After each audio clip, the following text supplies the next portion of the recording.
We have 4 minutes to start our ceremony.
Good afternoon to our audience attendants and viewers in America. Good evening to our participants and viewers from the land of Mesopotamia.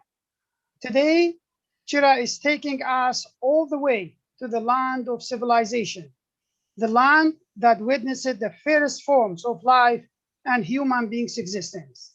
It's the land that such indigenous groups and communities, such as Assyrian, Sabial Mindais, Chaldean, Yazidis, and others, inhabited there for thousands of years.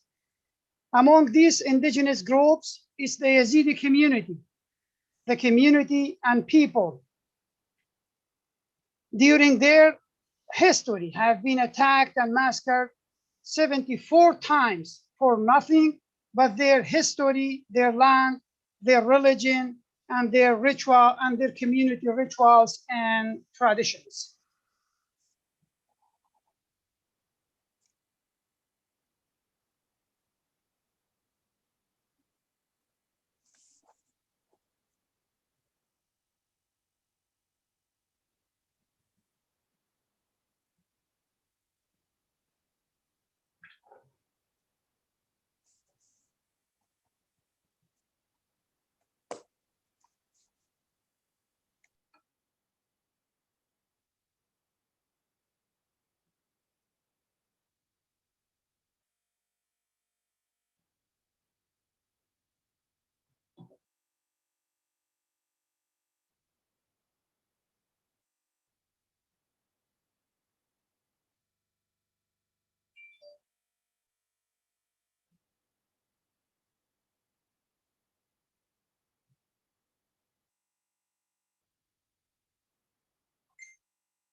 Today, we are meeting to commemorate the 7th anniversary of the Yazidi genocide.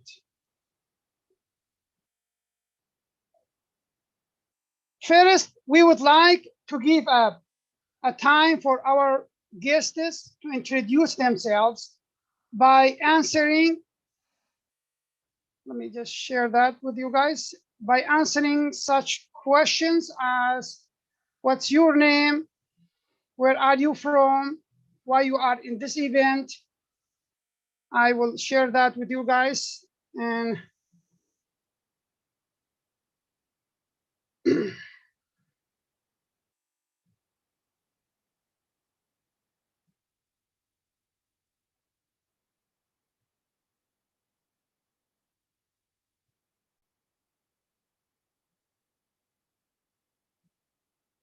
so here are the kind 4 questions that we have.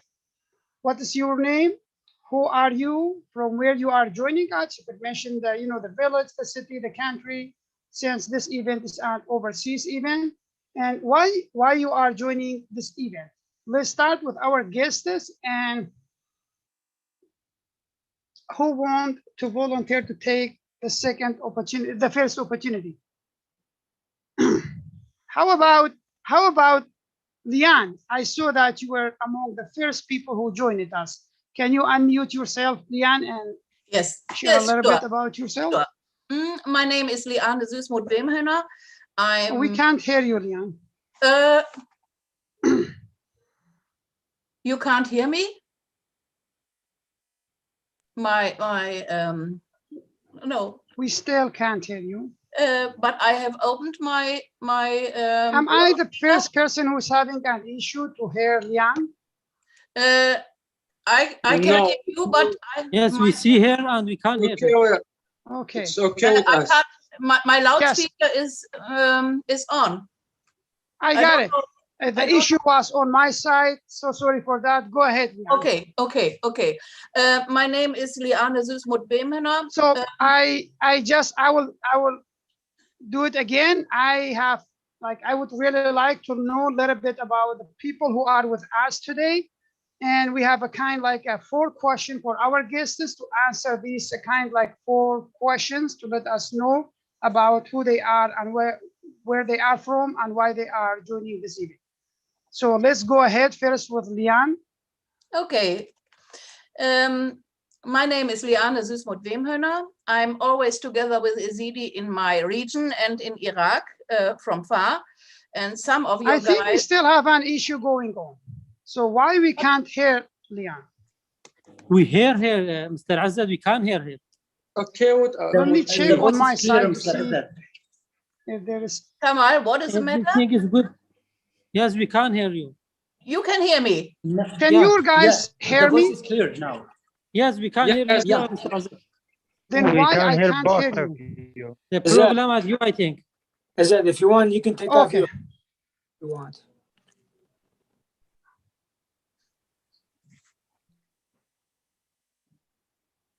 Shall I try it again now? Go ahead. Do you hear me? Yes, we hear you. Yeah, you Kamal, but the leader, Izzat, doesn't seem to hear me. Liane, so sorry for that. So sorry for everyone. There was a kind like, I don't know what happened with my computer. So anyway, we are back again. And again, so sorry for that mistake. Liane was among the first people who joined us, ahead of the event. So that's why we have like a kind like 4 questions. So to know a little bit about our guests, not our participants, not students in the course, but our guests. So the 4 questions that we are asking are, so what is your name? Who are you? From where you are joining us? And why you are joining this event? And Liane. Okay, I'll try it again. Do you hear me now, Izzat? Yes. Okay. My name is Liane Süßmuth-Bemhöner. I join you from Germany, Bielefeld. It's a big city with many of Yazidi. And I'm always in contact since years with Yazidi here in Germany and in Iraq too. And some of your guys I know from direct way as Kamal Suleiman Kassi and Kodida and Nouri. And because I heard about your Zoom conference, I wanted to join you because yes, my connection to Yazidi is from my heart, and wherever I am, I must be in contact with you.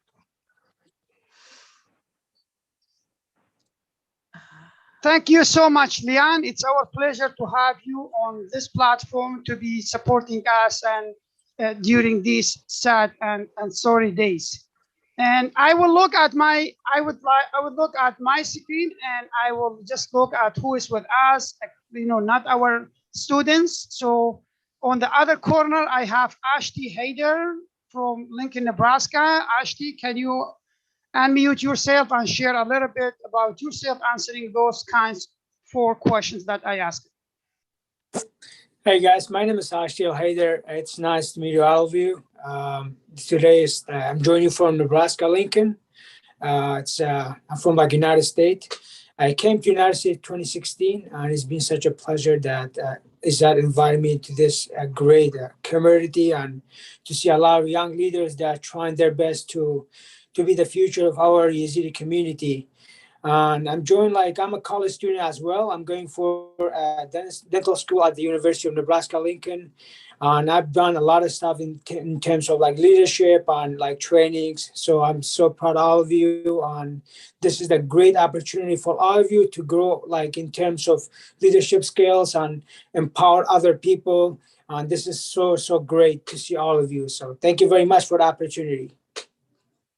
Thank you, Ashti. It's by the way, Ashti is the person who collected that amount of money that we donated donated to some Yazidi families in Sinjar. On the other side, I see Edwin Hon. Edwin is Edwin is works with he's the is he works, he's the chair of the Republican Party in our city in Moorhead, Minnesota. Edwin and Lisa are one of the families that we know in the city, and Edwin and his family are one of the supportive family and friendly, a family friend that we have in this city. Edwin, go ahead. Well, thank you, Izzat. Again, my name is Edwin Hahn, chair of the Clay County Republicans here in Minnesota, which encompasses Moorhead, where Izzat lives, and then Ashti used to live. But I've come to know the Al Haidar family, and I'm still learning a lot. I don't have, I'm not an expert. I don't have that much information, but I have a desire to learn and understand the Yazidi faith better. And I'm just really a person that helps build community and helps people network and have some weight to their voice. So I'm here just to learn, and thank you for having me as a guest. Thank you, Edwin. It's our pleasure to have you today in this important event for us as Yazidis in this day that we lost many of our family members, our kids, our sisters, mothers, wives, and having you is a great honor to all of us, Edwin. Okay, let's move to, let me look at the screen beside the students. We have Alisa, their English teacher. Alisa is also dedicated to this course. Alisa is doing an English class for us on like once a week on Wednesday. So Alisa, your students know you, but let others also know who Alisa is. Go ahead. Hi everybody, I'm Alyssa. I come to you from North Dakota. I'm from a small town in North Dakota. Like Izzat said, I meet with the students once a week and I get the opportunity to help them learn English. So we've been having fun and it's been fun to get to know everybody and learn a little bit about their stories. And I'm just here to celebrate with them today, their graduation. So honored to be here and congrats to everybody. Thank you, Alisa. Thank you so much for your support, for helping these students, and what you are doing is really making an impact in their life and in on their future and their careers. Thank you.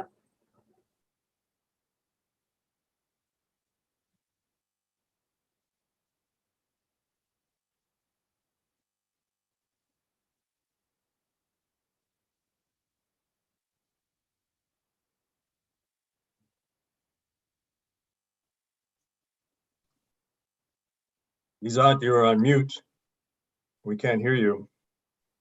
Okay, sorry for that. It seems sometimes we are having some issues. Okay, and sometimes I'm forgetting to unmute myself. So on the other side we have Lindsay. So Lindsay is from Moorhead, Minnesota. She is one of the, she's a friend to, like a family friend to us, and she is very supportive. We work together with the Clay County DFL, and she is very supportive towards the organization also. Lindsay, go ahead. Hi, everyone. My name is Lindsay Shonak, and I do apologize. Our dog is keeping the house safe from the random passerbyers on the street. So if you hear the dog bark, I apologize. I also am in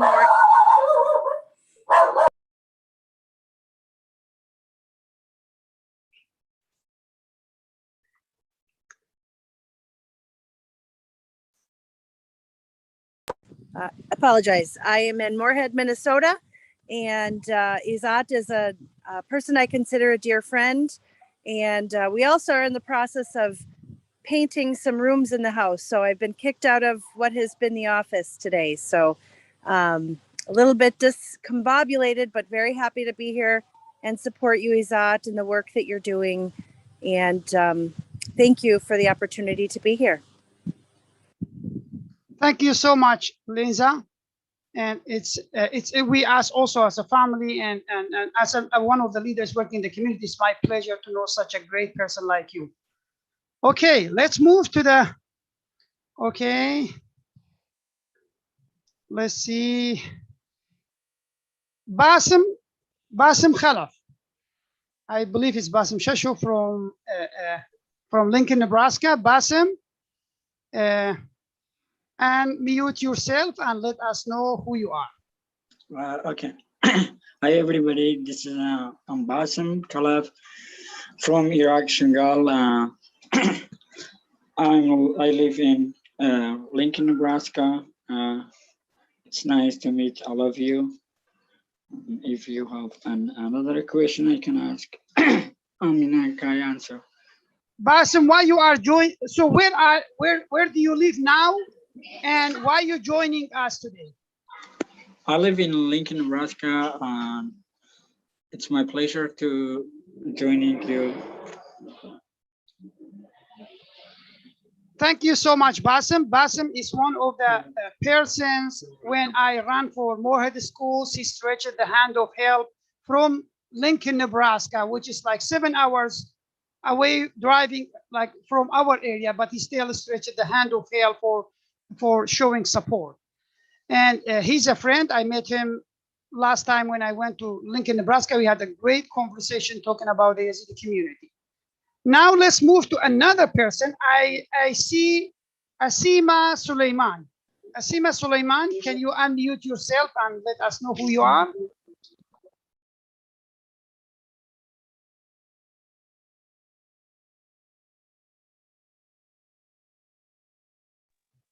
Okay, it seems that Asima, if you hear my voice, can you unmute yourself and let us know who you are?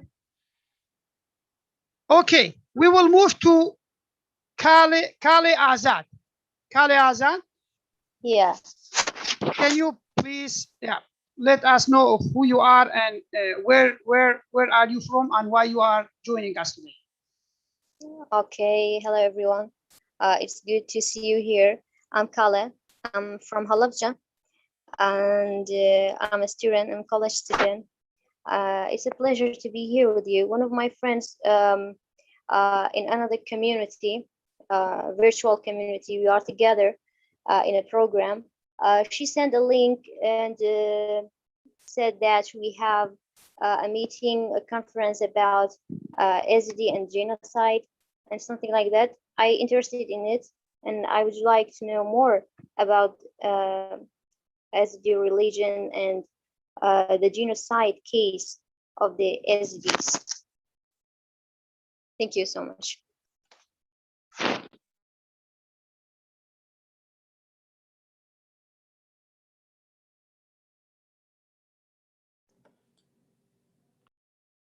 Kali, it's our pleasure to have you today with us, and thank you for joining us. Let's move to another person, Khalida Abdullah.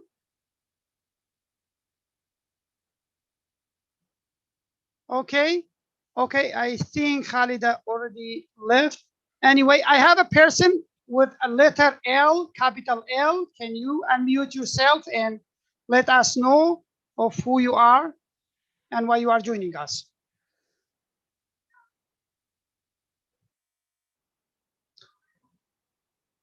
Okay, so let's move with our program and the people who we missed asking them. So sorry, I am not able. Okay, just please send a message to the chat. Let us know of who you are, where you are from, and where do you live now, and why you are joining this event. And thank you so much, everyone. So let's move to our next item. Our next item is to turn our screens to an image of a lightning candle as a support for those innocent people who lost their life and their hopes during this month of August 2014. Can you please turn your screens to an image, if it's possible, an image of a lightning candle?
thank you, everyone.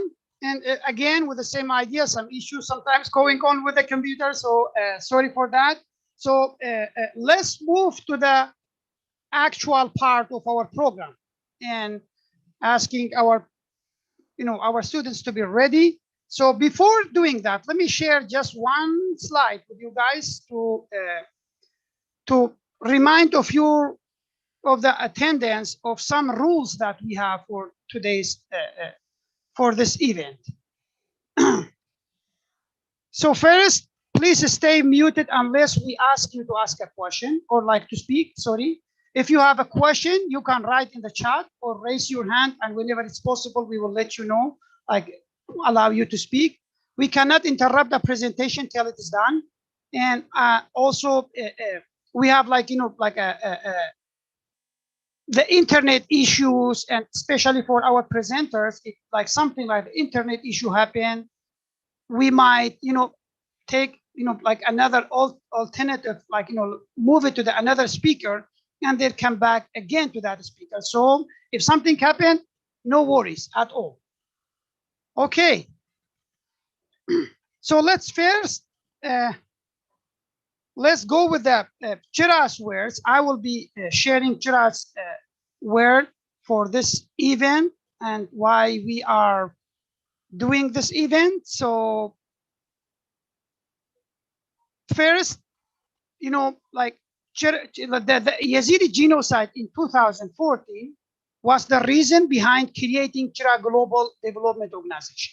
So today we are getting together to celebrate or to commemorate the 7th anniversary of Yazidi genocide by graduating a group of 12 Yazidi youth leaders. Sorry, so yes, the Yazidi genocide and its consequences is behind why Chira is taking this initiative of supporting some youth leaders, Yazidi youth leaders in the Yazidi community. I will talk about the genocide, its consequences. I will talk about Chira, and also I will share a little bit about this course and its goals. The Yazidi genocide, August 4, 2040, August 3rd, sorry, 2040, ISIS attacked the Yazidi community in Iraq, and ISIS committed catastrophic crimes against the Yazidi community. The heinous atrocity that the ISIS did, like to the Yazidi community, they made the Yazidi communities to leave everything behind and run for their life. One of the survivors and witnesses mentioned, like during one of their statements, mentioned that they said that we were running for our life and we did not know when a bullet might penetrate our schools. So the plan was to eliminate the Yazidi community in Iraq, and they made us homeless and helpless, and they also tried to take hope from our hearts. From that suffer came the idea of Chira and other Yazidi organizations who care about the Yazidi community and who try to raise their voice to the international community. Chira. So Chira is a non-profit organization, it's a 501c3 non-profit organization located in Moorhead, Minnesota, United States. And the word Chira means a candle, and the philosophy behind the candle, that lightning candle, is a candle lightening the community, especially the minorities and micro minorities. We at Chira, we do some programs and such as educational, human development programs, and through those programs, we promote value and work on elevating equity, opportunity, human rights, peace, social justice, and hoping to build a more fair, diverse, and inclusive community, whether locally and also internationally. Getting to this course, youth leadership course. So we reached out to the group of Yazidi youth and worked closely with them and planned to make this course, this 3 months course, to be real and a kind successful. So we had 12 participants and five female, 7 males. The course was 3 days a week. Alisa is also here, so we did like a 1 day of English to 3 days a week, and also English leadership and also some seminars. And the course again was for 3 months. The purpose for the course was to add more awareness towards building a more mindful and resilient youth leaders. And one of the extensive tasks that we focused on was to help participants plan, manage, and practice preparing some types of speeches. Some goals behind that task and that purpose, for this course, was to successfully graduate, for the students to successfully graduate from this course, and to especially for during this month to add their piece and touch to the commemoration of the 7th anniversary of the Yazidi genocide, to act more professionally in building their speeches in the future, to become more aware of other speakers' credibility through their speeches and agendas, especially with the idea of the politics and politicians and how sometimes they might target them and at the end turn them down. So to be careful, to be, be aware of those ideas. So some of course, to ultimately add to their communities. So that's also the one of the important parts. And beside that, there is other goals that we could still add to the situation. To conclude, we talk about the Yazidi genocide. We talk about Chira. We talk about the purpose and goals for this course. So that's the reason that Chira took the initiative to start this youth leadership course. Let's continue working together for the sake of building a more hopeful and resilient community or communities. Thank you, everyone.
Mr. Ezra, just we cannot hear.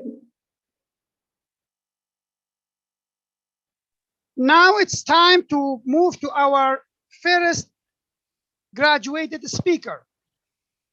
Our first speaker is Dalia Jamil. She is interested to work in the community and wants to make a change in the community.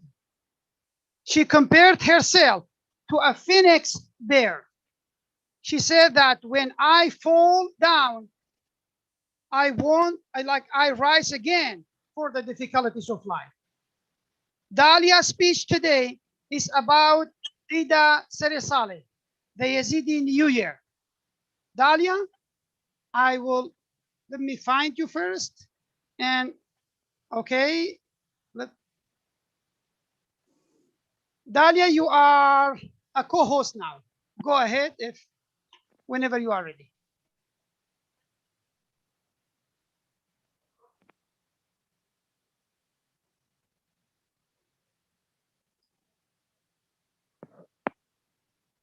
Okay, can you hear me now? Mr. Yes. Ezra, can you hear me? Yeah. Yes. Okay. Good evening, everybody. This is Dalia.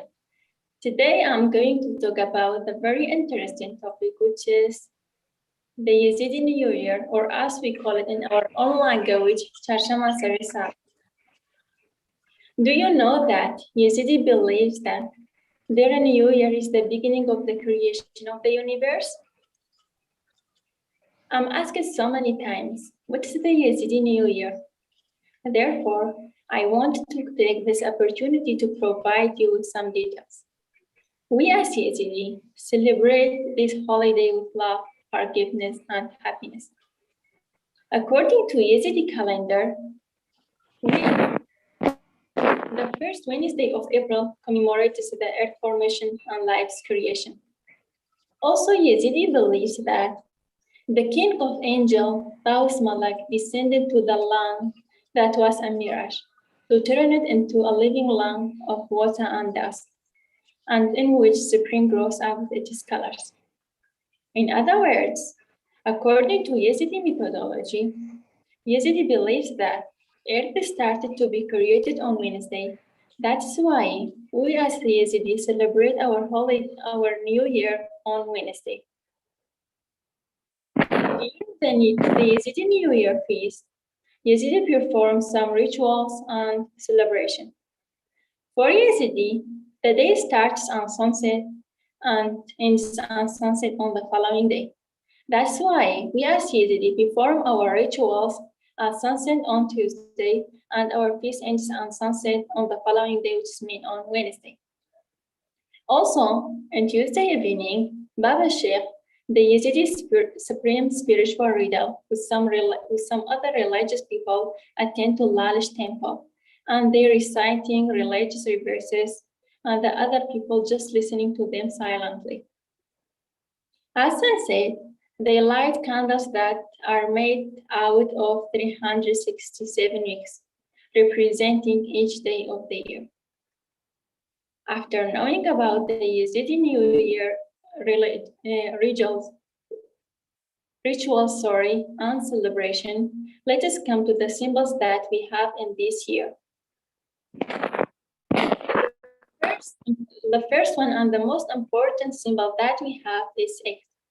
Egg symbolize the sphericity of the earth, while boiling eggs is a sign of raising earth. Eggshells symbolize eggshells after boiling symbolize the melting of the ice layer from the face of the earth, while colorful eggs indicate spring and beginning of life. The last symbol that we have in our holiday is a red rose anemone. For Yazidi, the red color of the anemone roses symbolize love and continuity in life.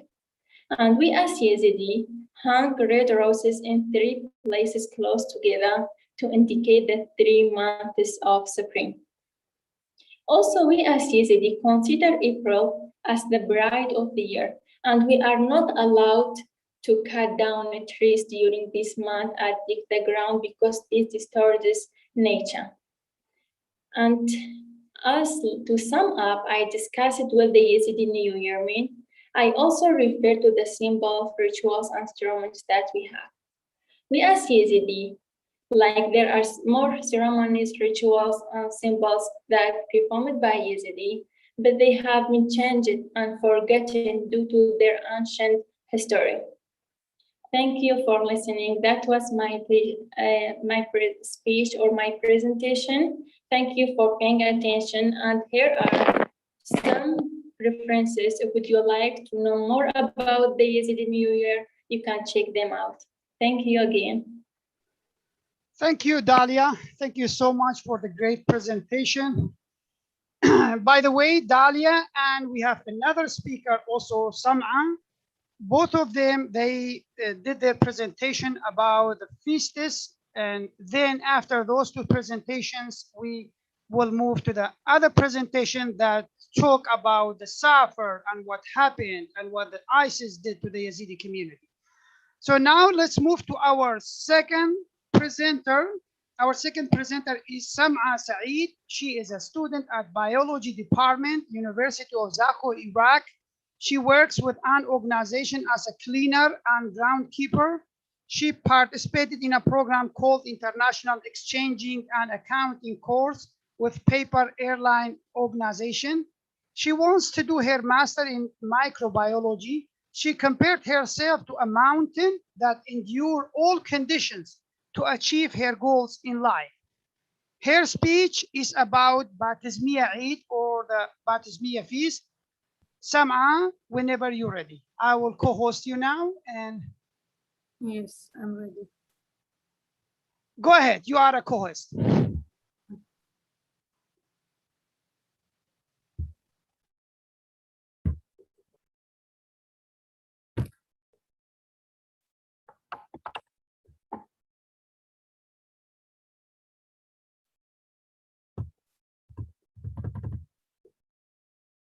Is my screen clear? Yes, it is. Good time, everybody. I'm Sama. I'm joining you from Iraq. Today, I would like to share with you about Batismi Fest, which is an oldest Yazidian fest. Do you know that the Batismi Fest is only practiced by Jelkan tribe? As Yazidis, you might heard about this fest or even joined its ceremonies.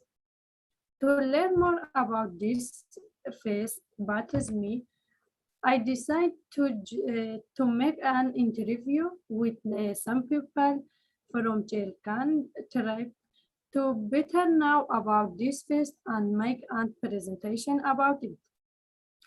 The Batismi Fest is a unique event that has some special ceremonies and rituals.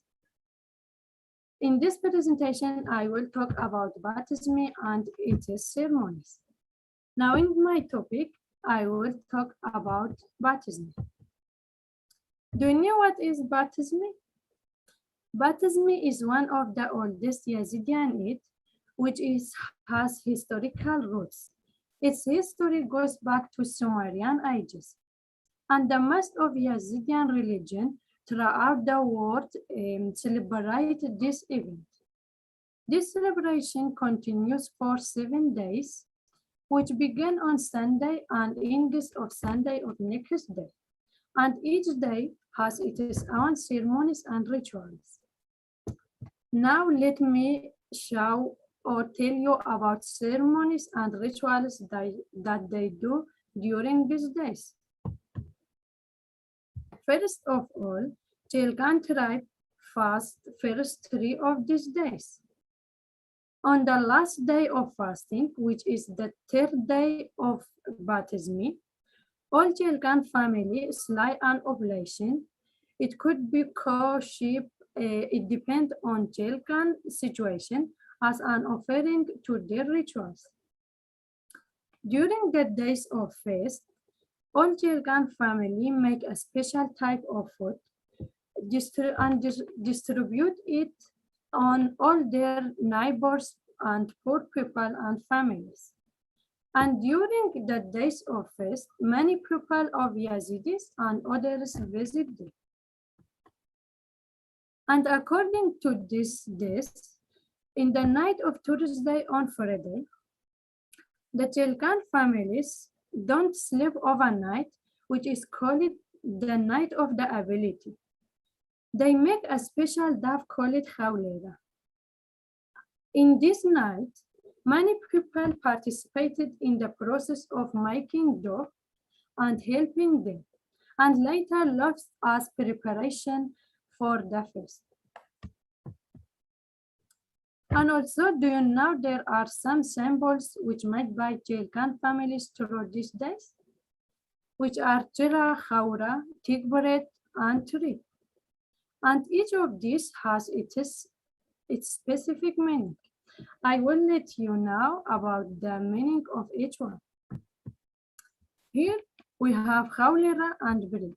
Let's start from Khawlera.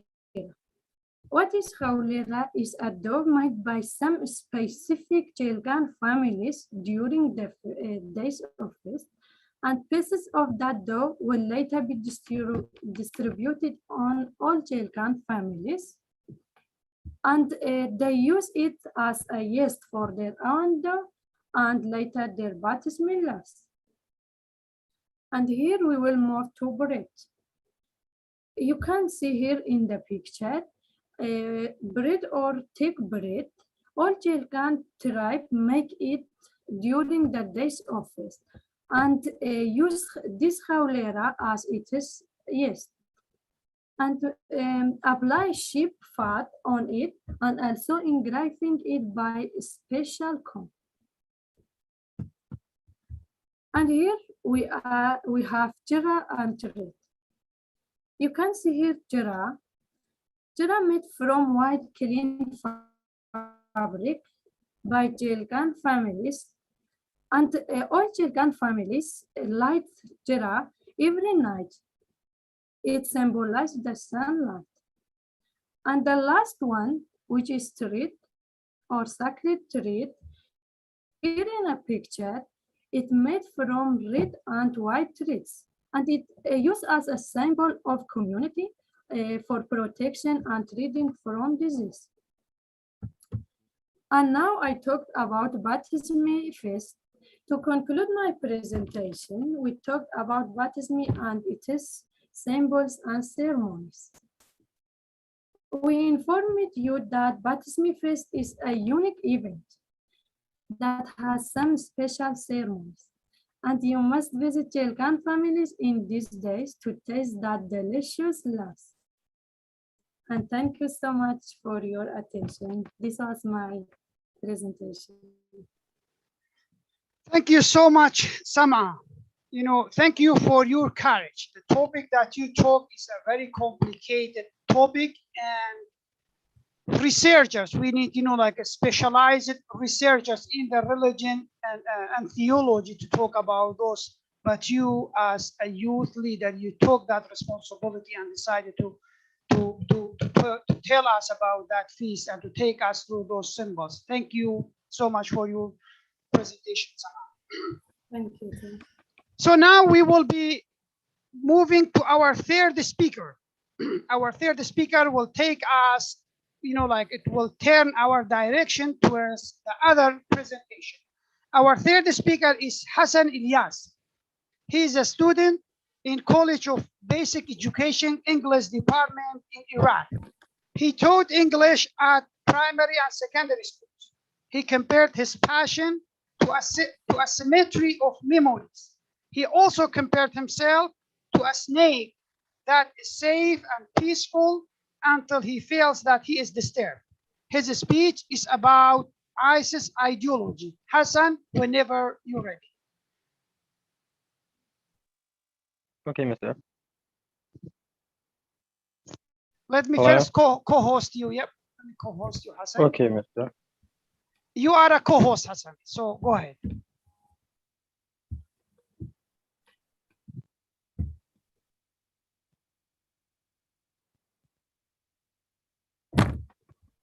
Hello, everybody. Is my screen clear with you? Yes. Yes, it is. Hello. Okay. ISIS members are everywhere and exist every time. My speech will be about ISIS ideology. As Haji Irani said, which means don't trust wolves' cats. They won't be your siblings. Thousands are killing every year in Iraq. You or your community may be involved because I have suffered too much and I want to live safe. I'm trying to make a research about this topic. Yazidis should live safe and free in their own country without being hatred. I will discuss about some problems of Islamic hatred against Yazidis, proposed causes of these problems, and new solutions.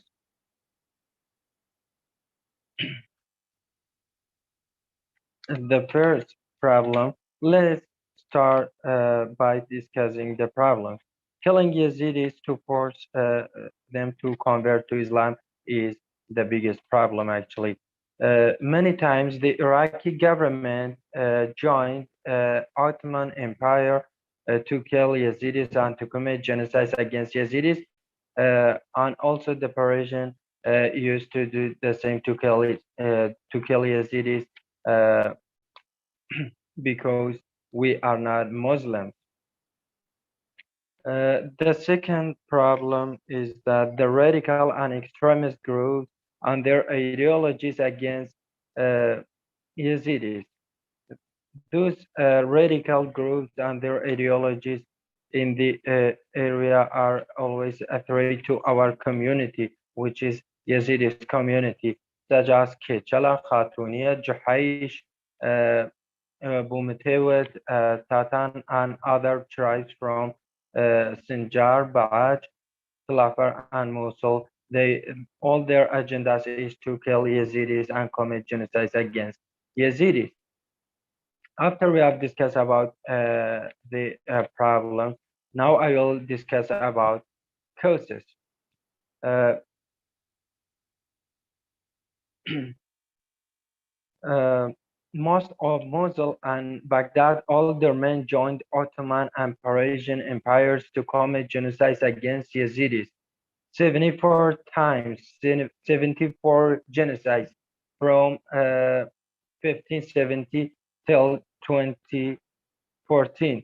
As an example for those genocides, uh, the Mosul alderman Muhammad Basha al-Jalili committed a genocide against, two genocides against Yazidis in only 1 year, in 1794. Uh, these ideologies and groups create instability in the area. They share head and threat against Yazidis and others. Always abuse Yazidis, that Yazidis are evil worshippers, and this is unfair, and this is not really actually. Uh, they kill Yazidis. They also abuse us on social media and tell us you deserve and your worth what had happened to you by the ISIS. They attacked Siba Sheikh Khadri and Tal Azhar in 2007 and with four lorry explosions of TNT. They killed more than 300 uh, and 1,000 injuries, and also thousands of rolled down houses due to explosions, and markets, and also other buildings. And those groups also joined ISIS and attacked Yazidis in 2014 in 3rd August. After we have discussed about the causes, now we will discuss about the solutions. Yazidis need international protection, actually, especially in Sinjar, and all countries acknowledge should acknowledge that all those attacks against Yazidis were genocide. The second solution is that making peace between Yazidis and Arab groups who didn't kill Yazidis, not those who joined ISIS. How to weaken the rule of the extremist groups and their ideologies in the area. Rebuild trust between Yazidis and the Arabs who didn't commit crimes against Yazidis in the area. Build harmony and tolerance. Build some tribal connections. Build a license joint center among the leaders of both Arabs and Yazidis in the area. Build some joint projects. Support the Yazidis politician and youth. To conclude our speech, Yazidis should live safely in their own country without being harmed I discussed about the problems and of living in Iraq, and also the causes and new solutions. Yazidis should live safe and free because they are the native people of this country from first civilizations, and the evidence is the ancient writing and clothes. I brought the reference of the genocide is from Yazidi Genocide Campaign book. Thank you for listening. Thank you so much, Hassan, for your great presentation. Hassan is asking us for providing or helping to provide a kind of a protection for those minorities and micro minorities. And he also is telling us, the idea, he's like, advising us, or he's educating us about the idea of building reconciliations between the neighbor villages of Yazidis and Arabs, and the other Arabs in the area, not those who joined the ISIS and killed people, but those who did not have any connection at any point with those terrorist organizations.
Mr. Izzat, there is no voice.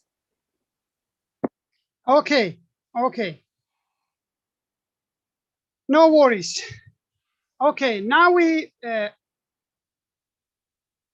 some issues happen, Dalia. I'm sorry. I'm so sorry for everyone. Like everybody, I'm sorry for sometimes some technical issues happen. But yes, we will come back again to that song and maybe not share it, but just like anyway. So now it's time to move to our fourth speaker. Our fourth speaker is Amina Abdi. She is from Solah, a village in Sinjar district in Iraq. Her father passed away when she was in 6th grade. And because of that, she struggled to complete her study. She finally finished her high school in Deraboon High School, and she also worked with many organizations. She compared herself to a warrior in a life because of her struggles. She wants to become a principal in a school. Her speech is about one of the Yazidi survivors, Lamia Haji Bashar. Amina, whenever you're ready.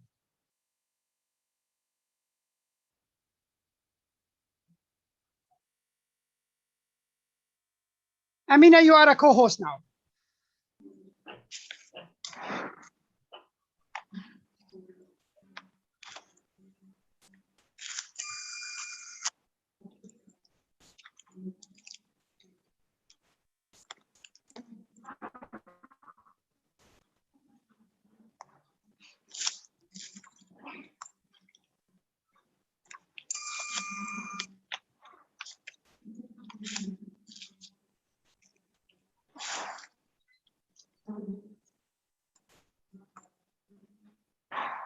Amina?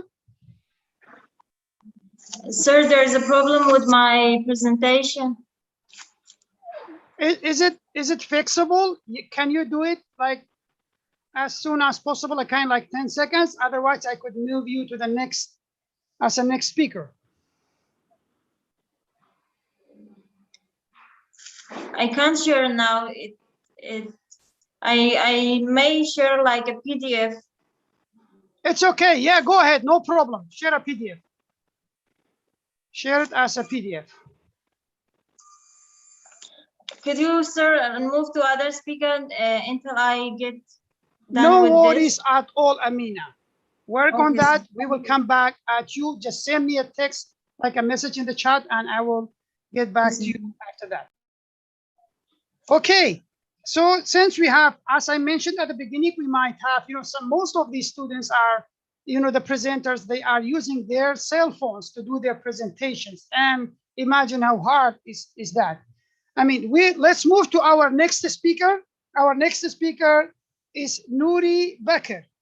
Nouri is a graduated from University of the Hague College of Science, Department of Physics. He works as an instructor in schools in Sinjar, teaching physics to the high school students. His dream is to do his master's degree. He wants to be a doctor. He compared himself to a flower that always shine and give nice smell to everyone around. His speech is about, his informative speech is about Kocho village. Nouri, let me co-host you, and Nouri, you are the co-host. Go ahead.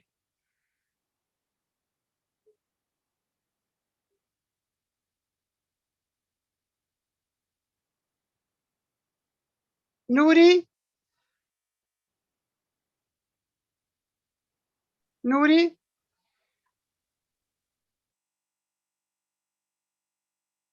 Connecting, he's connecting again. Let's give him 5 seconds. I will co-host you again. Nouri, you are, Nouri, you are a co-host now. Go ahead and do your presentation.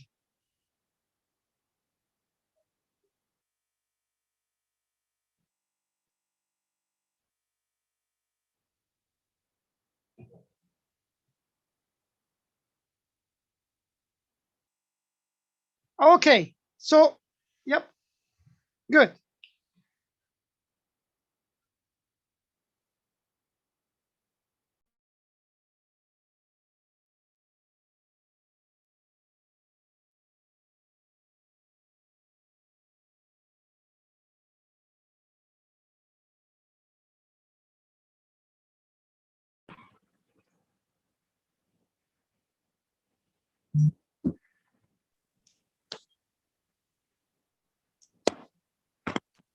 Nouri? Yes. Okay. Now.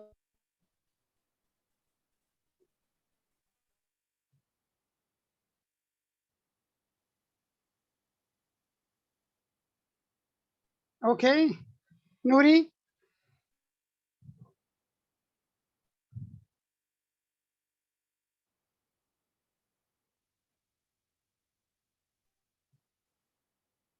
Nouri?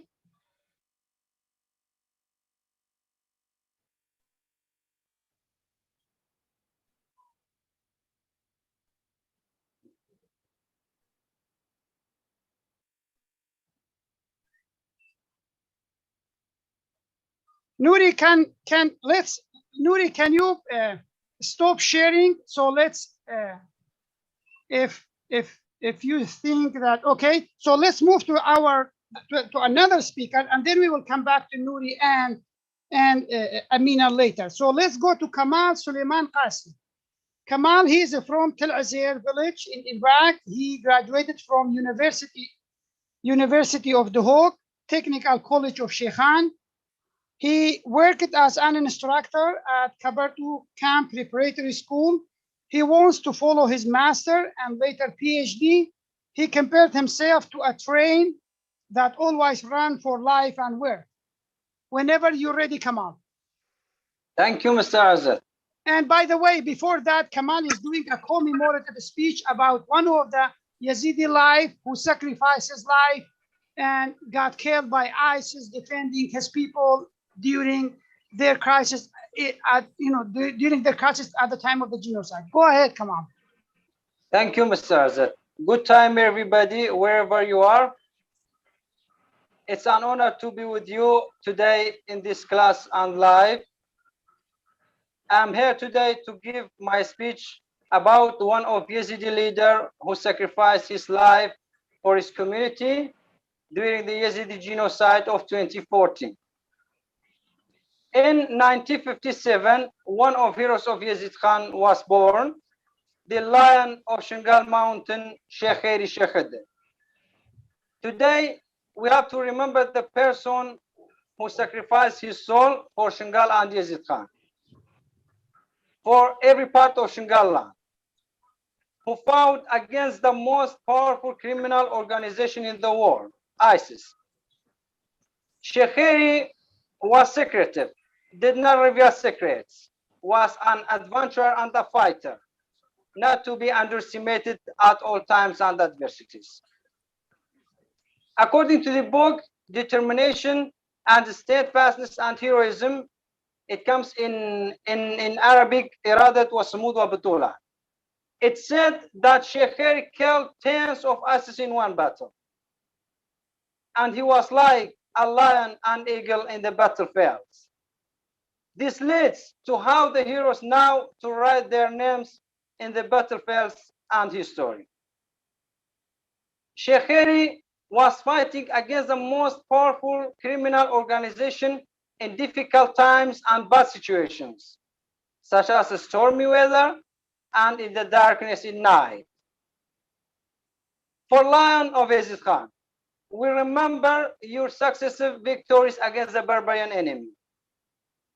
You will remain in our memories forever. Your name will remain to fear our enemy.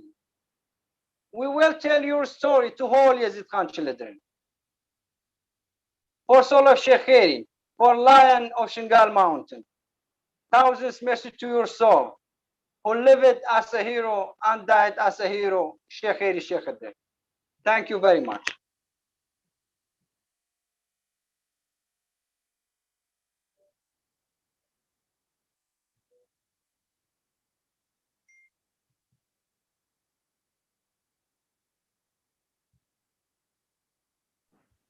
I cannot hear you, Mr. Azad. Thank you, Kamal, for the great commemorative speech about one of the persons who sacrificed his life for his community. To the Yazidi youth who are with us today, there is hundreds, if not thousands, of characters and objects and things in your community. You as the leaders of our future, the future of our community, you can touch those pieces and turn those pieces to be one of the most like beautiful monuments in the community and even in the world. So we will let's see if Amina is ready again. Amina,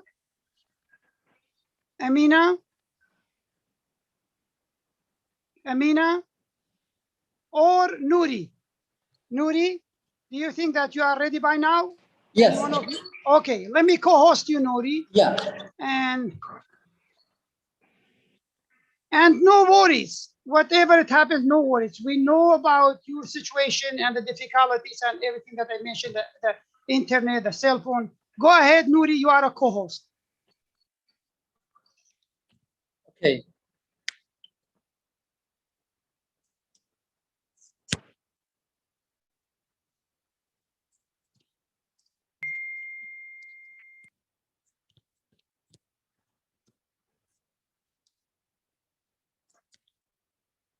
Okay. Hi, everybody. Thank you, Mr. Azad, for giving me this chance. My name is Nuri Bakr. Today, I wanted to present my speech is about Kocho village. What's the Kocho village? What was the Kocho village before attacking ISIS? What happened to Kocho village after attacking ISIS? Today will be a memory of the 70th genocide of Kocho. So let me start.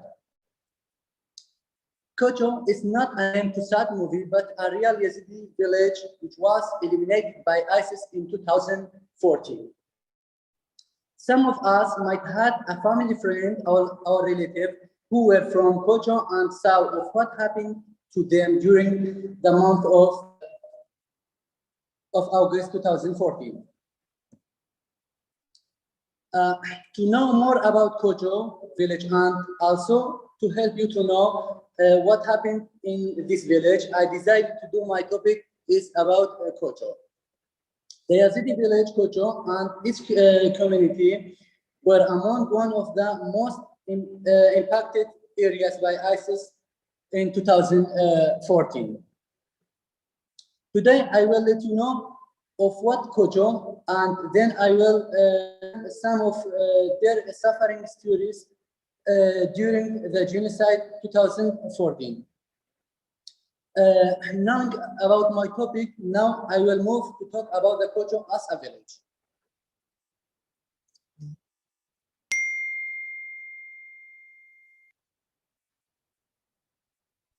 Kocho, a Yazidi village in south of Shingal mountain in Nainawa in Iraq. It was inhabited by 1,700 people of being attacked by ISIS in 2014. And the village of Kocho is surrounded by Arab Sunni from three sides.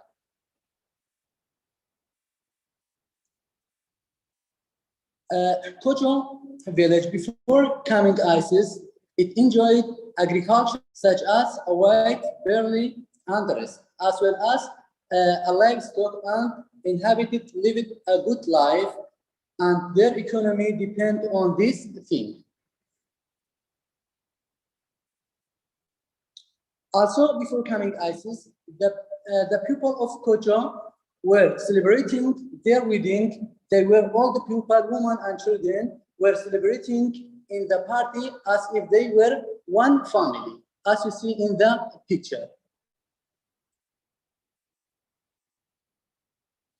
So from other side, ISIS, when ISIS coming, the people of the village of Kocho use it practice rituals of their religion in a good way. But after coming ISIS, everything ended for them. When ISIS coming, ISIS committed worst crimes against the people of this village.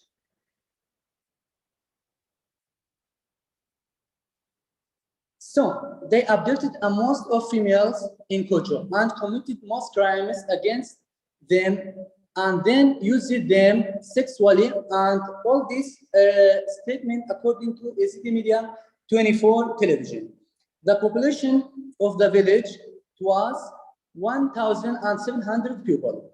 Just imagine, 12 days ISIS besieged the entire village. 1,210 who fell between martyr and kidnapper. For them, 407 were martyred. 314 males and 93 females. Also, 663 were saved from ISIS hands. 228 males, 435 females. Also, 140 remains in captivity. For them, 50 males and 90 females. Also, 18 mass graves found in the Kocho, in the village. All this statement according to Yazidi Media 24 television. As you see in the on 6th of February of this year, 2021, the remains of 104 young people and children were buried. There are dozens of mass graves in the area. This is a short story from these stories of this stricken village, as you see in the picture. Today, I informed you about before ISIS attacking them, and I also showed of what ISIS did in Kocho in August 2014. Also, I informed you of how this village and its people were impacted by ISIS. So to learn more about Kocho, read the stories of some of its survivors. I'm done with my speech. Thank you very much for attention and listening.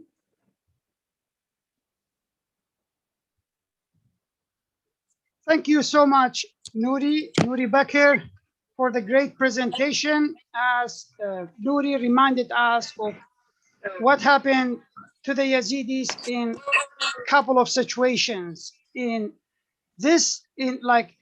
August 3rd, 2014, ISIS attacked the Yazidi community. In August 14 of 2007, again, Al-Qaeda, sent a couple of dump trucks and blew them up in the couple of Yazidi villages and killed and injured more than 1,000 persons. And today, August 15 is, from August 3rd to August 15, ISIS besieged the village. And as it was mentioned, 1,700 people living in that village. And they were just like making them quiet for from August 3rd to August 15. But on this day, they started to kill their men and kidnap their women. So that's just like a comment to what Nouri already mentioned. Thank you so much, Nouri. Kocho is the symbol of humanity. Kocho is the symbol of a lost humanity. And we always have, again, the Yazidi youth, you always have to raise your voice and let the international community to know of what happened in Kocho and in other Yazidi areas and villages and with their families in the refugee camps, and the cases and diseases, human trafficking, and everything that is going on in the Yazidi community. Again, thank you so much, Nouri. Let's see if Amina is ready. Thank you very much for listening. Amina, are you ready by now? Yes, sir, but I will try to, if I can share my presentation. So you have two choices. I saw the conversation. You could send it to Dalia, and Dalia, I could make Dalia to be a co-host and help you with that, or send it in an email to me, and I will share it. I will share your presentation. So both choices. Sir, I have already sent it to you. Okay, let me check my email now. Yes, I got it. Let me just download it, and I will.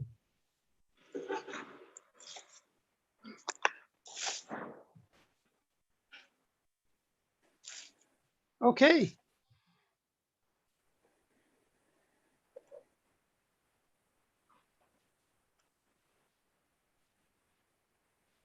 Sir, the problem is that like her slides don't appear. Here is your slide.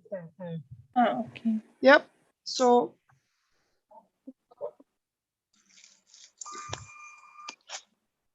go ahead, Amina, whenever you're ready. Yes, okay, sir.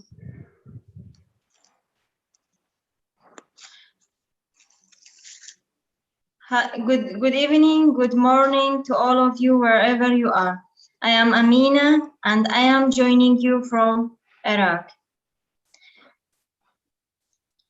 On the 7th anniversary of Kocho invasion by ISIS, I would like to talk to you about one of the Kocho's brave daughter, the fighter for freedom. Have you heard the story of the girl who lost one of her eyes while trying to run away from her enemy? Lamia Haji Bishar is a Yazidi girl who defied her capture in her captivity. She was always thirsty for her freedom, like a bird. She would always plan to run away and end up being captured. ISIS treated her so many times to cut one of her leg if she tried to run away anymore. Bravely responded, if you cut one of her legs, she would run with her other leg.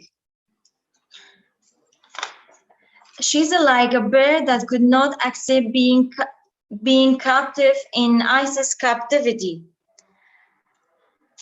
On a day like this, and on 15 August 2014, ISIS invaded Kocho village in Sinjar city.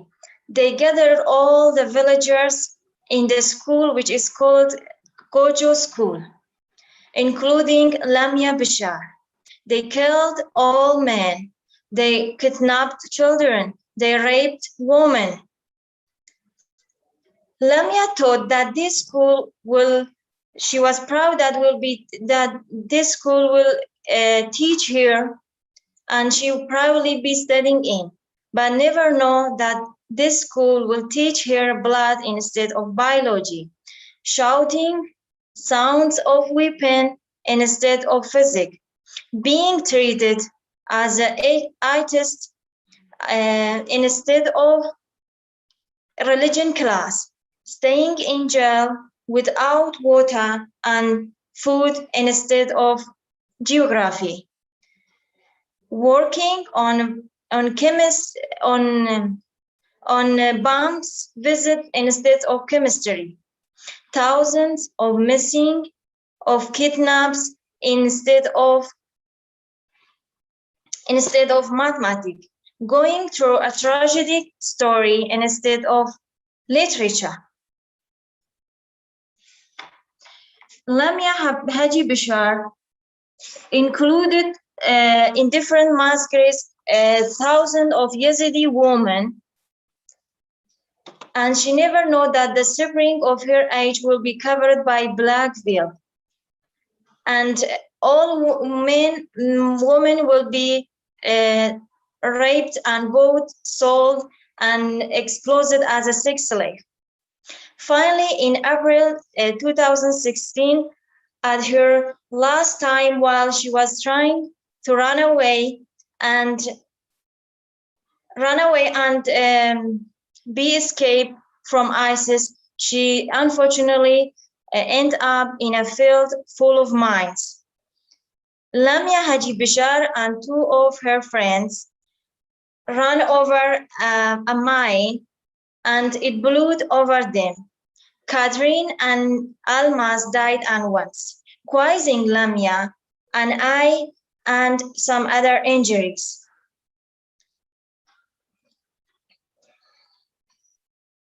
Lamia never gave up. She was happy and sad but keep her freedom. To reach somewhere, to give a people a speech on what ISIS had done to thousands of women. Today, Lamia is a symbol of free youth female who was ready to sacrifice and survive and to be free.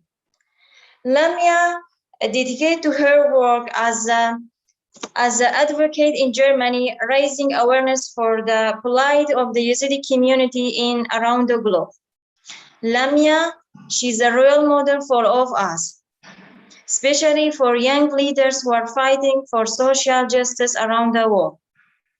She is a shining example of the integrity and dedication that strives humanitarian initiative to recognize and inspire in young leaders. Lamia scholarship reminds us of that education can be a force for peace. Thank you all for listening.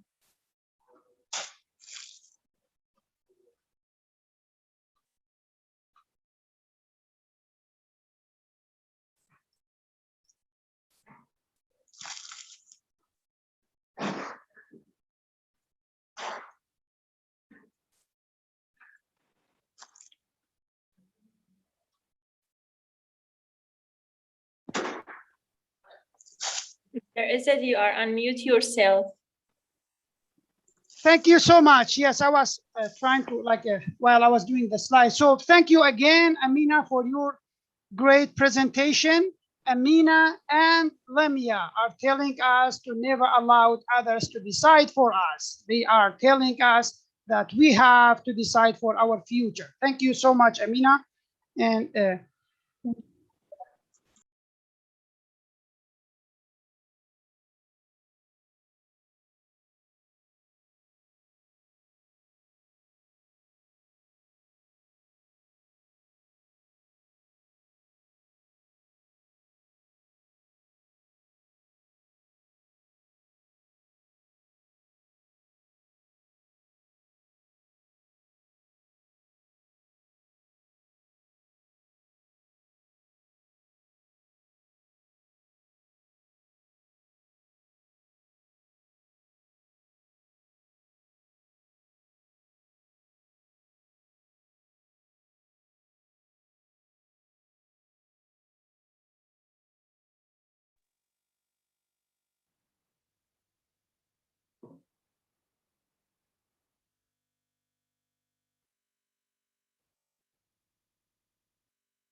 Sorry for sometimes, like technical issues are happening. So let's move to our other speaker. Our next speaker is Ismail Ilyas. He is a student at English Department, College of Basic Education, University of Zagreb. He wants to be a teacher and help his community in the future. He wants to be a part of building community that value cultural awareness and identity. His speech today is about Nadia's initiative. Ismail Ilyas, whenever you're ready. And let me co-host you also. Yes, sir. I'm ready. Ismail, okay. Ismail, you are a co-host. Go ahead whenever you're ready. Okay, sir. Thank you.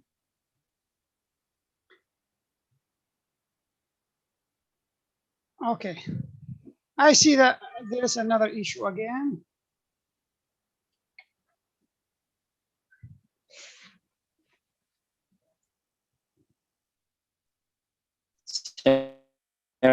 Ismail, whenever you're ready, I'm having issues with my everything clear computer, so go now? ahead, Ismail.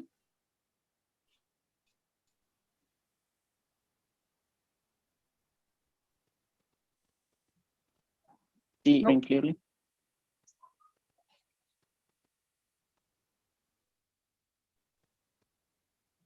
What about now? Yes, we can hear you, Ismail.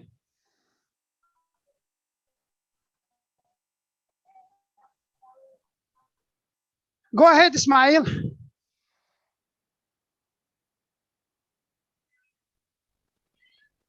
Can you see lights?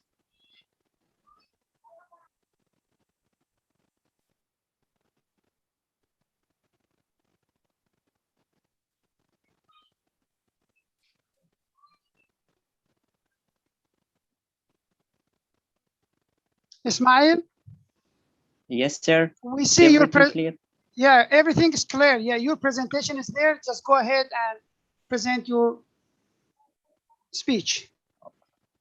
Okay, sir. Thank you for this opportunity. So, hello, everyone.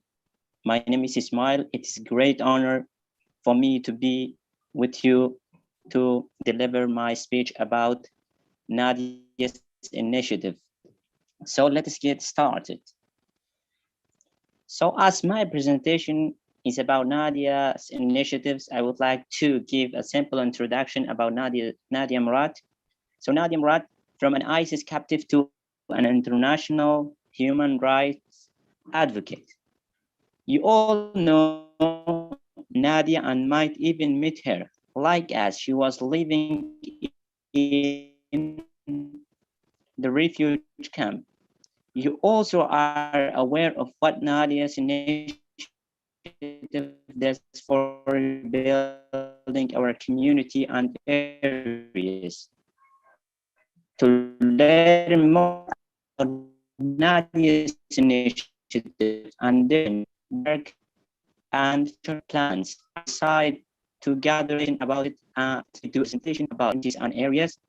So after this information about Nadia's initiative, I will define Nadia's initiative and also the programs that Nadia's initiative is now doing in Chingal, or the programs that, or the areas of focusing by Nadia's initiative.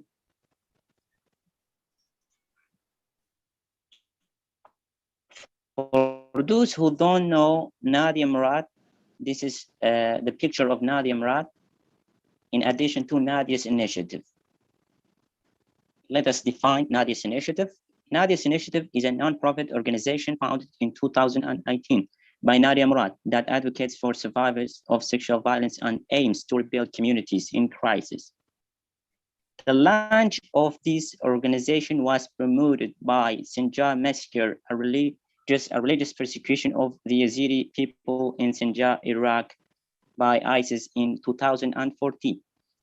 From this definition, we can say that Nadia's initiative founded for two main purposes. The first purpose is for that advocates for survivors of sexual violence And the second purpose is to rebuild communities in crisis.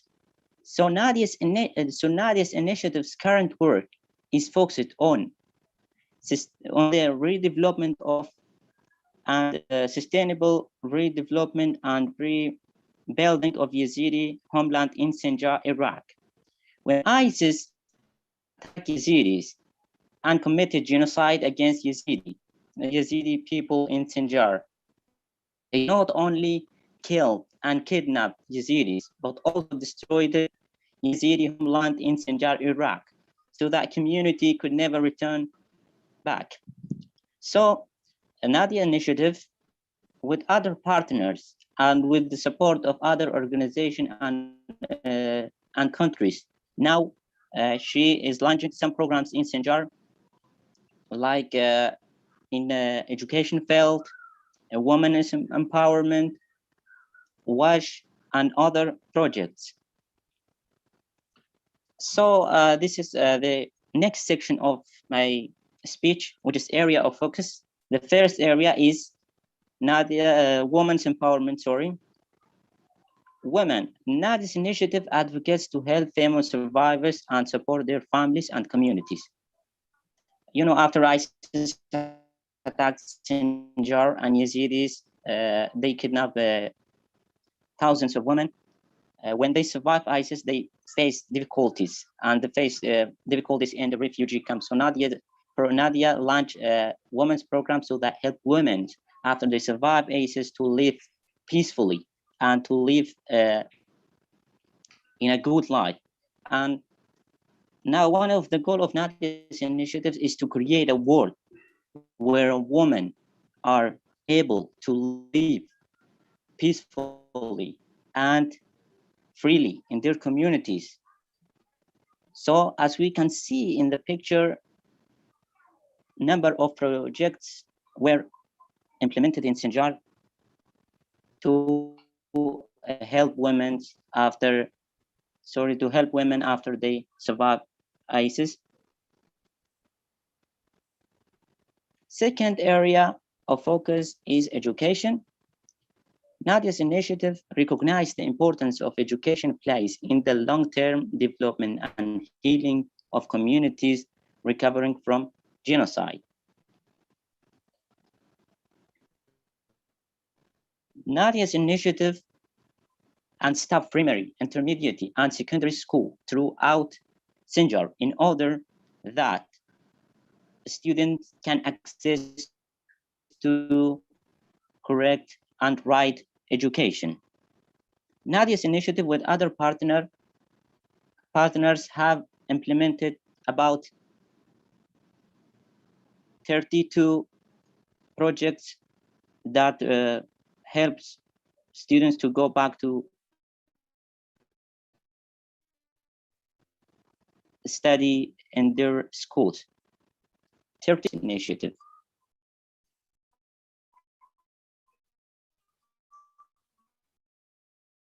The third area of focus is healthcare. Access to healthcare is a basic human right. Nadia's initiative work to rehabilitate primary health center throughout the Sinjar region. Nadia's initiative has implemented Sinjar General Hospital to help to access to the health care.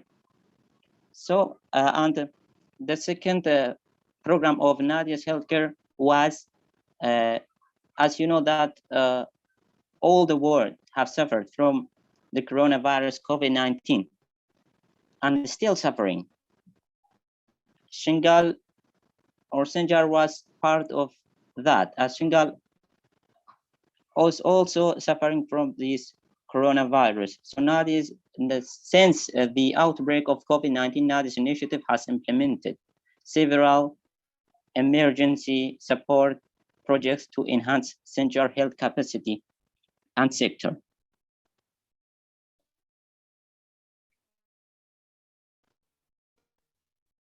The last area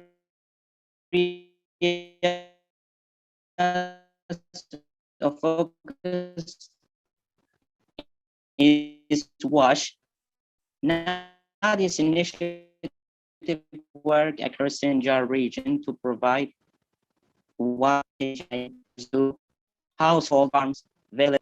3 projects were implemented in Sinjar. But to summarize, I've informed you about Nadia's initiative and I also discussed her programs. Now you can see how Nadia's initiative through some programs is adding a touch and progress to our community. Yes, Nadia's initiatives still have more programs and few plans for us, our community, and our areas. Listening and attention.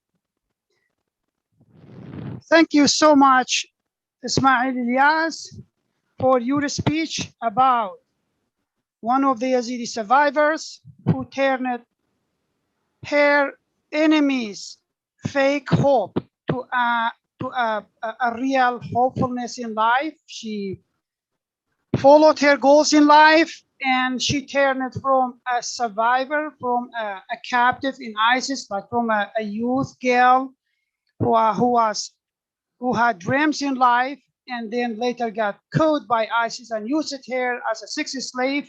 And to know more about that, Nadia's book, as Ismail was referring to, she has a book, and you would find all those details about her and what happened on those days.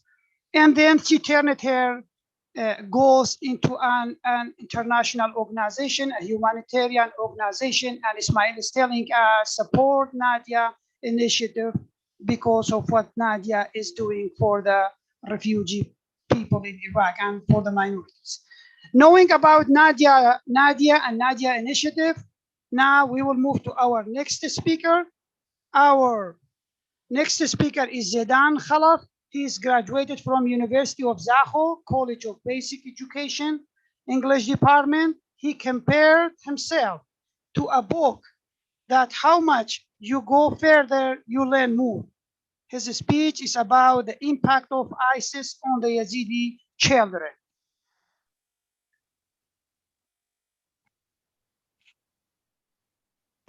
Zedan, you are a co-host now. Go ahead. Okay, sir.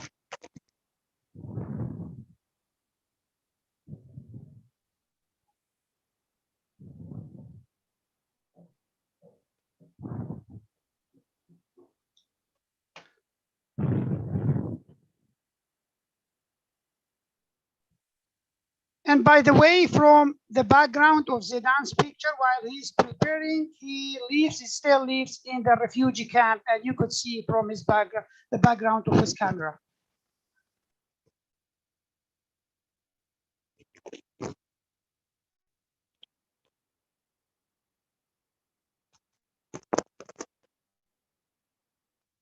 Hello, everyone. My sound is clear. Yes. Yes, it is. Okay. Hello, everyone.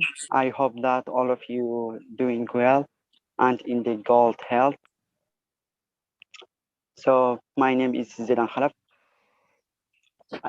Today I'm going to talk about the impact of ISIS on the Yazidi children.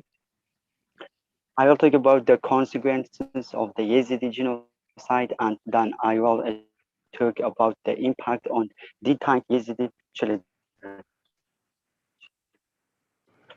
On 3rd August 2014, when Islamic State in Iraq and Syria attacked Sinjar, Yazidi people during that time, they suffered too much. What ISIS did to our families and a community has its consequences on the mentality of our children. Even nowadays, you may have a child from your families who went under the cruelty of ISIS, or you may know a relative, a friend, or neighbors, or a family who had a child who under the same cruelty, or even watched a sad and suffering story of Yazidi children through media. I myself live in a refugee camp, always in contact with some of those children.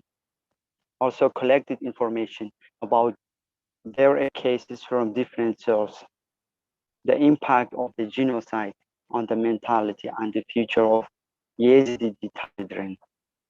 Today I'm going to talk about the consequences of the Yazidi genocide and its impact on the detained Yazidi children. Now about my topic. Now I will talk about the consequences of the genocide on the Yazidi people of Sinjar. On 3rd August 2014, when ISIS attacked Sinjar, Yazidi people left their house and fled to Sinjar mountain without water and food. And they stayed in the mountain more than 10 days. And they suffered too much. Hundreds of people are facing, hundreds of Yazidi people facing starvation and thirst during that time. ISIS kidnapped thousands of Yazidi women and children, and they used them as slavers for their needs, and also sold and bought them to each other and gave them to each other as gifts. ISIS killed hundreds of Yazidi altars, and during that time, Yazidi people were besieged in the mountain, and ISIS controlled our villages. They started to exploiting our houses and pillaging our priorities and religion shrines and holy temples that have been destroyed by ISIS is about 100. Knowing about the genocide, now I will speak specifically about its consequences that detained Yazidi children. Children, or Yazidi children that captured by ISIS suffered too much, and they taught them extremist idea and encouraging Yazidi children to do crimes such as how to use weapons and kill civil people under the name of ISIS. Many of Yazidi children died in the front lines of fighting against Iraqi army and Yazidi volunteer fighters. And ISIS did many abuse crimes to the Yazidi children, such as raped female children who were in 8 to 10 years. Those children had been away from their families, and they used to live among ISIS families, and they forget their mother language. And ISIS convert Yazidi children forcibly and use them as slavers for their needs, and sold and bought them to each other, and I gave them to each other as gifts. Both gender are still suffering even after they have been survivors. They will affect the Yazidi community because of such criminal ideas that have been taught by ISIS.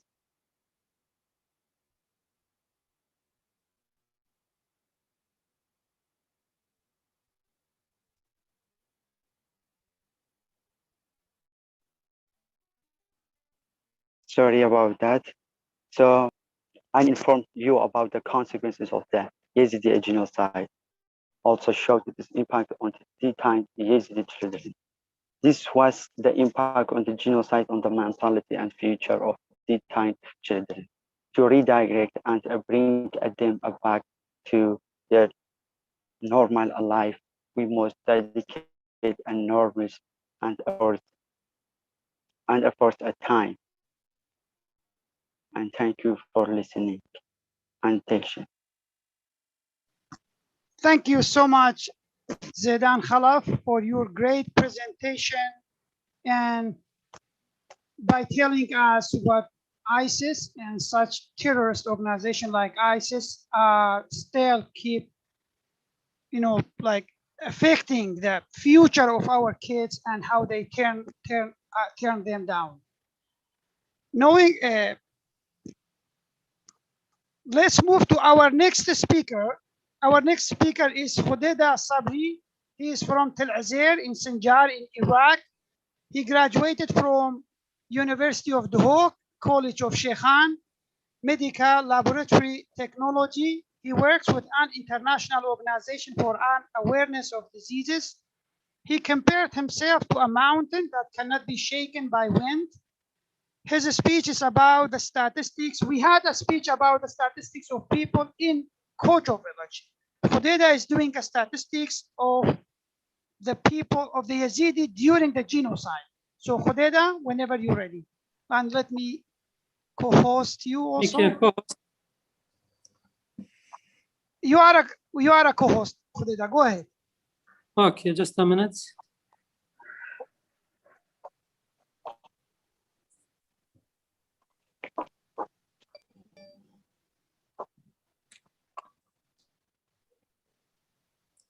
Do you see my screen? Yes, go ahead. Okay. Hello, everyone. My name is Khadija Sabri. I am from Iraq, Shingal district. Today, I am here to present to you all statistics of the Yazidi after the ICE invasion in August 3, 2014. Do you know that after 7 years of Yazidi genocide, 2,763 people still kidnapped, according to Office for the Rescue of Yazidi abductees in Dhaka? The statistics that I am sharing with you directly or indirectly reflect the suffer of every individual Yazidi families from Shingal. I collect more information from different sources, like Office for the Rescue of Yazidi abductees in Dhaka, according last statistic in August 1st, 2021. And also from Shukri Ahmed, a Yazidi activist, to learn more and to get more information and to show you what happened to Yazidi community in August 3rd, 2014. Today, I'm going to discuss about the number of individual Yazidi who are impacted by the genocide. Then I will talk about the consequences of the genocide on our areas and destroy of religion shrines.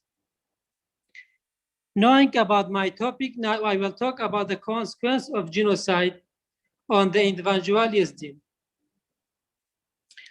Statistics. The number of Yazidis in Iraq was 550 people before ICE invaded Sinjar district in 2014, while 350,000 sought refuge in the Kurdistan region, and 150,000 people returned to Sinjar after their areas were liberated, while the number of those who migrated outside Iraq is more than 100,000. The number of victims in the early days of the invasion of ISIS is 1,293 martyrs.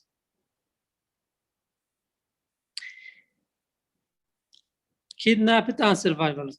The number of kidnapped Yazidi is 6,417 people, including 3,548 females and 2,869 males.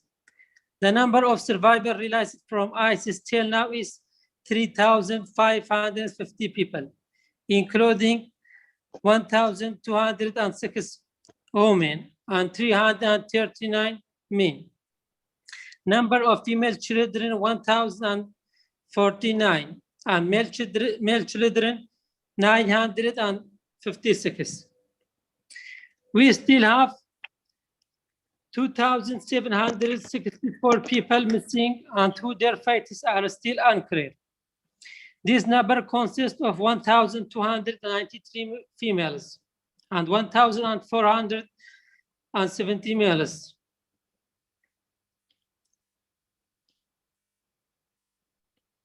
The number of orphans as a result of the invasion of the Yazidis by ISIS is 2,745, fatherless 1,759, motherless 407, orphans from both parents 359. Knowing about my topic, about the numbers of Yazidis people who were affected by ISIS. Now I will talk about the Yazidis properties damages because of ISIS invasion. The 2014 genocide has a catastrophic consequences on the Yazidis properties and destroy buildings. Hundreds of Yazidi houses and other infrastructure, such as hospitals, schools, were destroyed by bombing, booby-trapped, and battles. Many of them are still the same because of the weak government and international support for their reconstruction. ISIS took all what we had left behind, such as our cars, gold, money, and all other materials in our homes. The destroyed buildings you can see in this picture. The number of religious shrines destroyed by ISIS is 68. I talked about the consequence of genocide on the Yazidi communities and individuals. And I also discussed about the consequence of the genocide on the Yazidi areas. Now we see how the genocide has a catastrophic consequences on the Yazidi community and their prophets.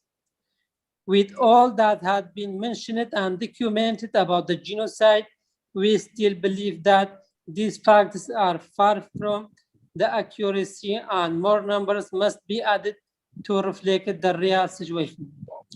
Thanks for your listening. Thank you, Khudayda Sabri, for your great presentation. I mean, your numbers were, were unbelievable. I mean, these numbers, you talking about 1,759 orphan kids, and also another idea that I saw that you reflected, that's the lack of those areas are still damaged, or those areas are still as it is because of the lack of international support. Knowing about the statistics of the Yazidi genocide from Khudayda Sabri, now let's move to our next speaker. I just would like, before that, I would like to let our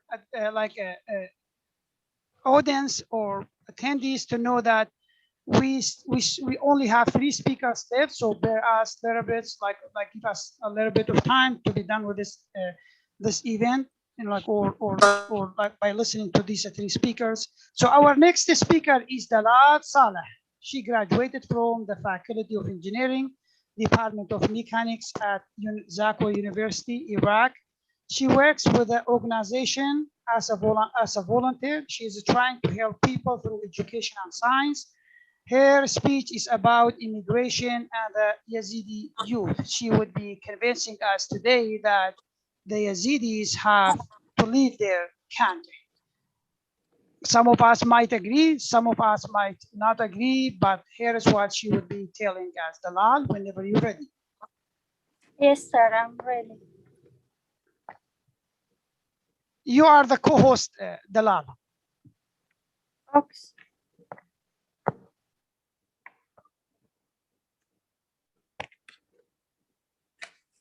Good evening, everyone. My name is Dalal. Today I will present to you a topic related to the Yazidis and make your comments if you like at the end of the presentation. I will talk about the immigration of the Yazidis. Is immigration is good or not? So let me see.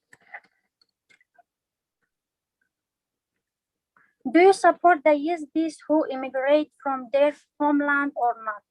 I myself do, because as you know that many of the Yazidis have recently left in search of life worthy of them.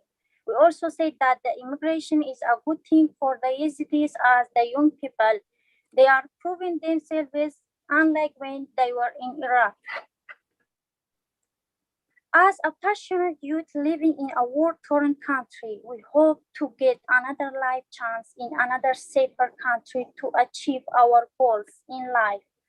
As a member from a family of half of them living in Iraq and other half in Europe, I see how life is better abroad comparing to Iraq.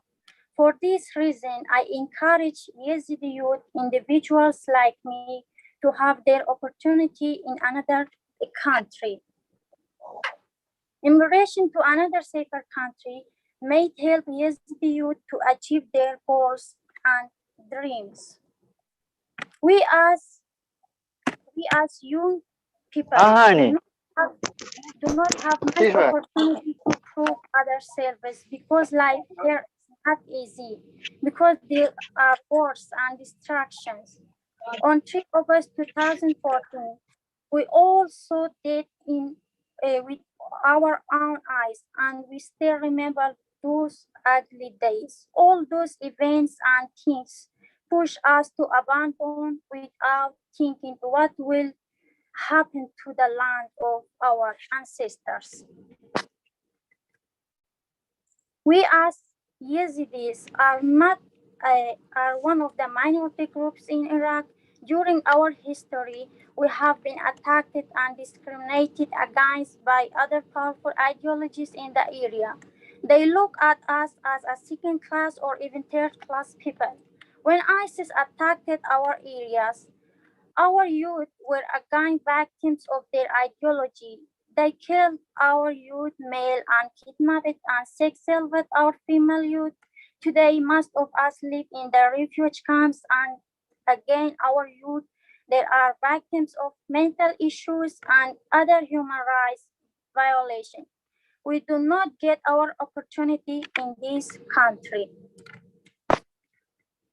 Some individual Yazidi youth who migrated to other countries started to follow their dreams, like Nadia Murad, Murad Ismail, Mirza Denai, Daw Saleh, Izzat Haidar, and many young Yazidi are trying to clarify the image of the Yazidis in general and the emergence of facts related to the genocide that the Yazidis were subjected to. We are proud of them and we hope you continue to be successful like this.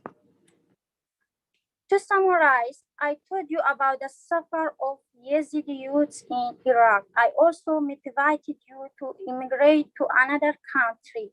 That's why immigration from a war-torn country to another safer country may give you a new opportunity in your life. This is how I see the issue of our youth and a better possible. How about you? And thanks for your attention and your time.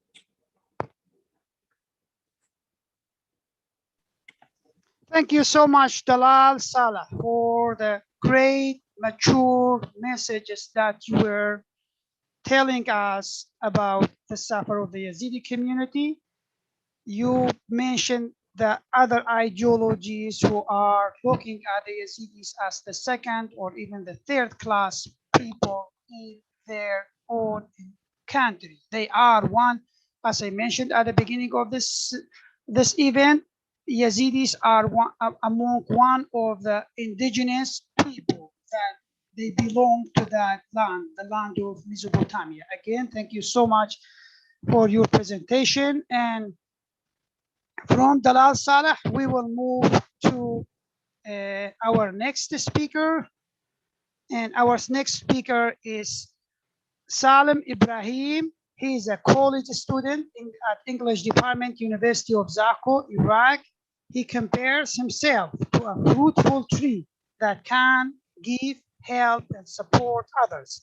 He wants to do his master's degree and visit US one day in his life. The name of his commemorative speech is Yuba. Yuba is one of the stories that whenever I watch a video about or hear about here, it makes me cry. Let's see what Salim Ibrahim will tell us about this little tiny girl that was left behind, Yuba. Go ahead, Salim, whenever you're ready.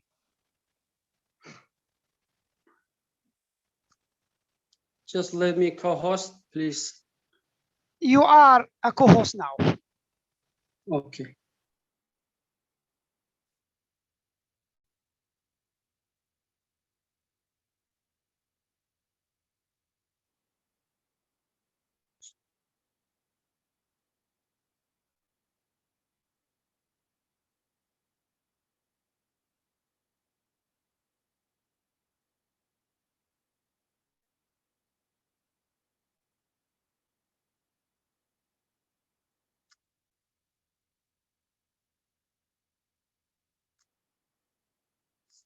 Is it okay now? Yes. Yes, Okay. it is. Go ahead. Hello, everyone. I hope you are doing well. So, I'm Salim Ibrahim. I'm from Iraq. I live in Shingal. So, my commemorative speech topic will be about Yuva. Yuva is a little Yazidi girl. Yes. So, the story of a Yazidi little girl, Yuva, when she fell from the car during the ISIS attack on Sinjar. This story also happened in 2014 when ISIS attacked Yazidi community. Yes. So Yuva is a peaceful bird in a paradise. Many of you might hear the story of a 5-year-old girl who fell from her pickup car when ISIS was chasing her family. Yuva and her siblings were quiet and terrified in the back of their pickup, while her father was speeding up to save them. The hope at this moment was merely to survive. The hope for Yuva was to join and play with her friend. She was hopeful and had small life dreams. She loved her parents and siblings more than you imagine. She never believed that at any point she may be separated from her family, but the fate was cruel. The life was unfair. Her family decided to sacrifice her. Oh, Yuva, how can they? Dad and Mom, how dare you to leave me behind? Yuva, the 5-year-old, suddenly fell from the car without even saying goodbye. Oh, Dad, but you promised me to be my side and never allow anyone to hurt me. Mom, Mom, Mom, please save me. Please do not leave me behind. Oh, Dad, I'm hurt. I'm hurt. I'm dying. Help, help, help. Oh, Yuva, we know that we broke our promise to you. My Yuva, we know that we and the life were cruel to you. My Yuva, we hurt our baby. The destiny was cruel to both us and left us no choice. Whether you die or we all die. Yes, we lost you, but we will never forget you, my little Yuva. For this little girl that was the victim of such a barbaric terrorist group, I would say, God blesses your soul, little Yuva. For her parents, I would say we are sorry for your loss. Life was not fair with little Yuva, but surely now she is in paradise. So that was the tragic story of Yuva. Yuva is one of the kids that affected in 2040 by ISIS. And that was my speech. Thank you so much.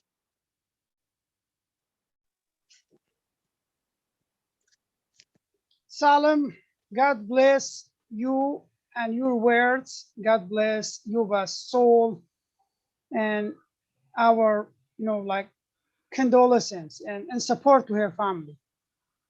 Imagine a parent leaving, and her father was in his story. He was mentioned. He said, like, if you lost $1, you would turn back to take your dollar back. Just imagine that when you leave your daughter behind, you know that your daughter fall from the car, and you cannot stop for your daughter. So humanity was lost in those moments. Thank you so much, Salim Ibrahim, for your great presentation. Now we will move to our last speaker. Most of our speakers were whether college students or graduated from college, sorry. And they had like more life experience. And so our last speaker is a high school student, and she did a lot of efforts and time to be with us today to do her presentation. Her name is Naveen Dakhil Haji. She is a high school student. She works at a she works as a trainer with IGFM organization. That's for the human rights. She compares herself to a book that consists of many life chapters. Her speech is about the commemorative of Kocho village. Let's support and help Naveen to do her presentation today. Naveen, whenever you're ready. Yes.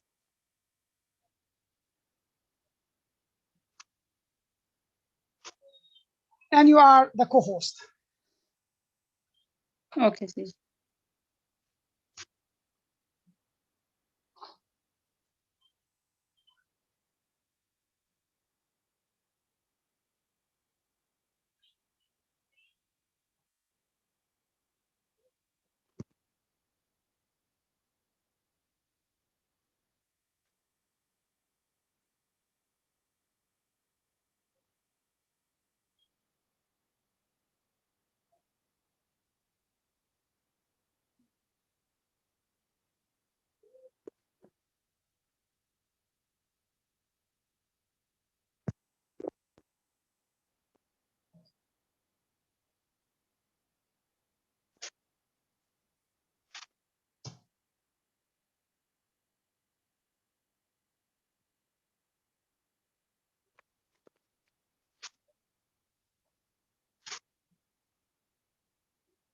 Hello, everyone. Where is Kocho? Have you heard about a village in Iraq that ISIS element and savage most of its people? Yes, it is a Yazidi village called Kocho. Some of you know about Kocho. I might even have relatives life in Kocho who had been kidnapped or even killed by ISIS. When ISIS attacked the Yazidi Arais village as in Sinjar in August 30th of 3040. Such averages as Kocho sadly saw time salvage under the mercy of such terrorist organization called ISIS. Such a beautiful variant of life and harmony village like Kocho, very at night, become suddenly by drugs.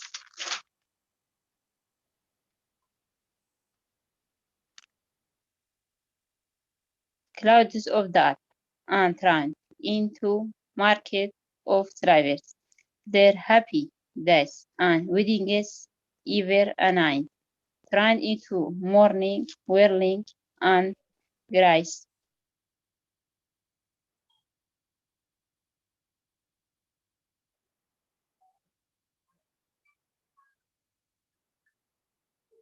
Naveen? Naveen? Naveen? Sorry, teacher. Go ahead.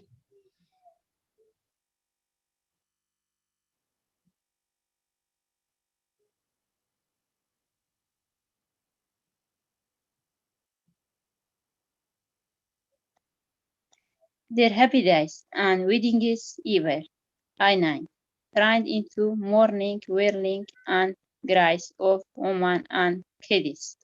Such a peaceful, simple, and full of joy. Community over a night, distinct and torrent into my grace.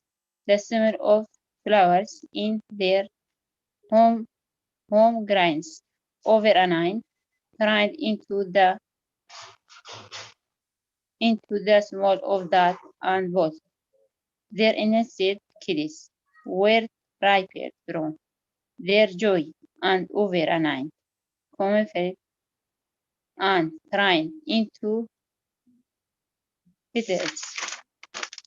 gorgeous woman and grace, over a night.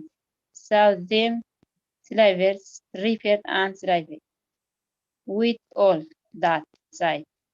Words cannot describe the throw and silence of Kojo. God placed the soul of him. Did from Kojo, base and sport to him, become offering slave. Heblas and Hebeles from Kojo. Kojo, your names, forget that they can eliminate you from your rosters. But here you are again, raising your voice to lighting the earth. Now of your story, your voice might, your name, image, ceiling. You will always buy a story and your history.